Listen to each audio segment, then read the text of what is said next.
No new cases of COVID-19 have been discovered in Macau, marking the 10th day without new patients in the SAR. And the Coloan Public Health Clinical Center has been emptied of patients, but authorities say its operation will merely be suspended and not closed entirely. It is the 10th consecutive days without new cases of COVID-19 in Macau, and of the 45 total cases Macau has seen, 17 have been discharged, including 3 local residents who have already recovered and rejoined society.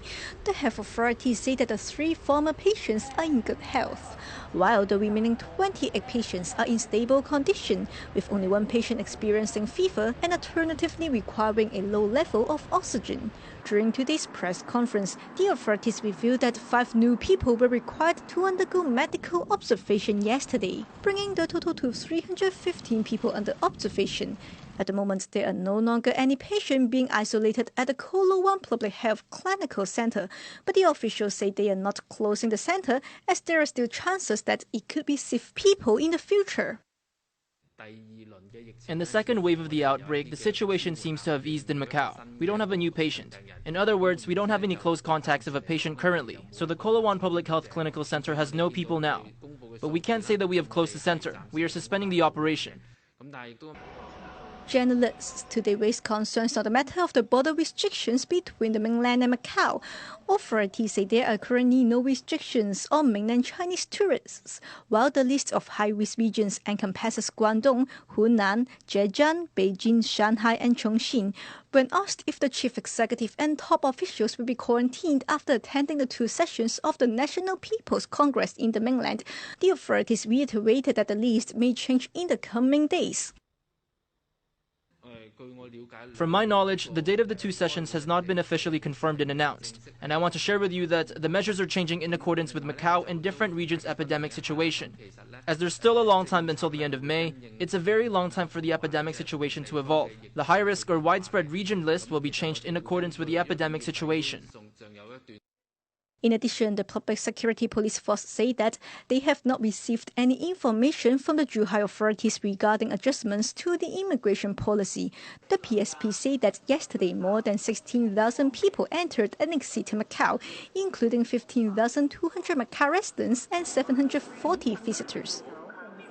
Up until yesterday, some 106,000 residents received their 3,000 pataka consumption vouchers, which started to be issued last Tuesday. In order to facilitate collection of the vouchers, the Housing Bureau also added distribution locations over the weekend for nearly 5,000 registered citizens to receive the coupons. The director of the Economic Services Bureau says he expects that this weekend will be the peak period for collection, estimating that some 150,000 citizens will receive the consumption voucher during this period.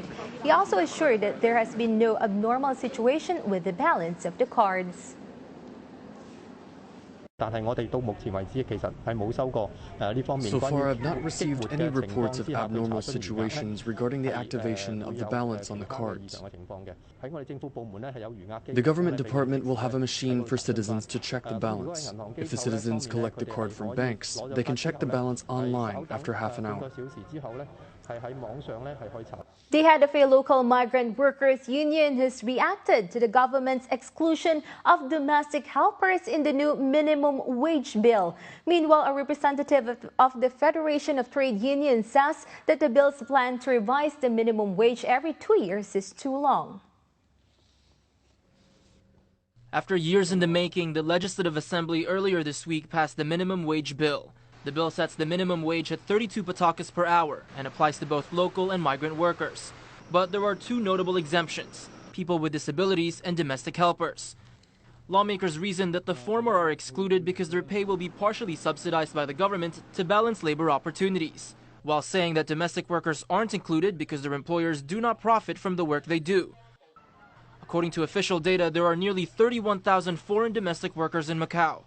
This particular provision of the bill has been met with resistance by local migrant workers' unions since its inception. Exclusion of domestic migrant workers also shows that the government position is to keep all workers' wage in a low level. If the employer cannot work without their maid, so it means the employer or the Macau people cannot be productive as well. So the employers depend on their workers to do their job, to do their work. So that's why I think it's not justified that they said that we are not for the profit. Within the law, the government says it will revise the minimum wage every 2 years. But a representative of the Federation of Trade Unions says that this is too long, given the amount of time it takes to analyze current working conditions, and suggests setting up a minimum wage revision committee to make the process more efficient. The revising procedure often takes 1 year to analyze the data for announcement. It would delay the process by more than 1 year. We find that the current mechanism of 2 years between revisions, added with the 1 year taken for data collection, would mean it takes around 3 years before informing the workers if there are spaces for adjustments to the minimum wage. I find it unreasonable. The government predicts that the minimum wage bill will benefit over 3,000 local employees and 20,000 migrant workers. It will come into effect starting this November.